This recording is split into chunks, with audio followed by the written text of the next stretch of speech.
ফাঁকা রাস্তার সুযোগে ফেন্সিডিল পাচার, পুলিশের খপ্পরে পড়ে গেল পাচারকারী। কৌশলী চাল গেল বিফলে।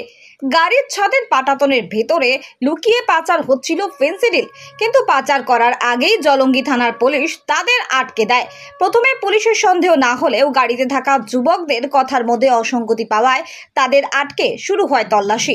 এমনিতেই গোপনে খবর ছিল ফেন্সিডিল পাচারের। সেই মতো বুধবার দুপুরে মুর্শিদাবাদের জলঙ্গির চোয়াপাড়া এলাকায় টহলে ছিল জলঙ্গি থানার পুলিশ।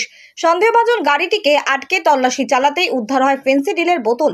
পুলিশ সেই বোতল উদ্ধার করে দেখে মোট 2000 বোতল ফেন্সিডিল রয়েছে, সেগুলিকে বাজেয়াপ্ত করে। এই ঘটনায় ঘটনাস্থলে আসেন ডোমকল এসডিপিও, সিআই সহ জলঙ্গি থানার ওসি। তারপরে ওই 3 যুবক ব্যক্তিকে গ্রেপ্তার করে পুলিশ।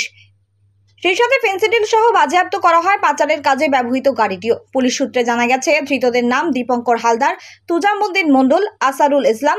ধৃতদের বাড়ি সাগরপাড়ার নরসিংহপুর, বারোমাসিয়া এবং ডোমকলের বাবলাবোনা এলাকায়। তারপরেই থানায় নিয়ে যাওয়া হয় তাদের। ধৃতদের বিরুদ্ধে মামলা রুজু করে বৃহস্পতিবার জেলা আদালতে পাঠায় জলঙ্গি থানার পুলিশ। দেখলাম যে একটা রানিং টাটা সুমো খুব স্পিডে আসছিল, এই দিক থেকে আমাদের যত সম্ভব হোগলবাড়িয়া থানার গাড়ি পিছু ধাওয়া করেছিল, দিয়ে গাড়িটা চোয়াপাড়া মাঝামাঝি দাঁড় করিয়ে জলঙ্গি থানার সামনে থেকে এসে মিডিলে পড়ে গেছিলো, এদিকে জলঙ্গি থানা, এদিকে হোগলবাড়িয়া থানা, দিয়ে গাড়িটাকে তল্লাশি চালিয়ে প্রচুর ফেন্সিডিল একদম গাড়ি থেকে উদ্ধার করা চলছে। উদ্ধার কাজ দেখলাম এখনও ফেন্সিডিল প্রচুর পরিমাণে জলঙ্গি থানা থেকে চলছে প্রচুর। জলঙ্গি থানার বড়োবাবু, ছোটোবাবু সবাই এসছেন মোটামুটি, দেখলাম কাজ চলছে।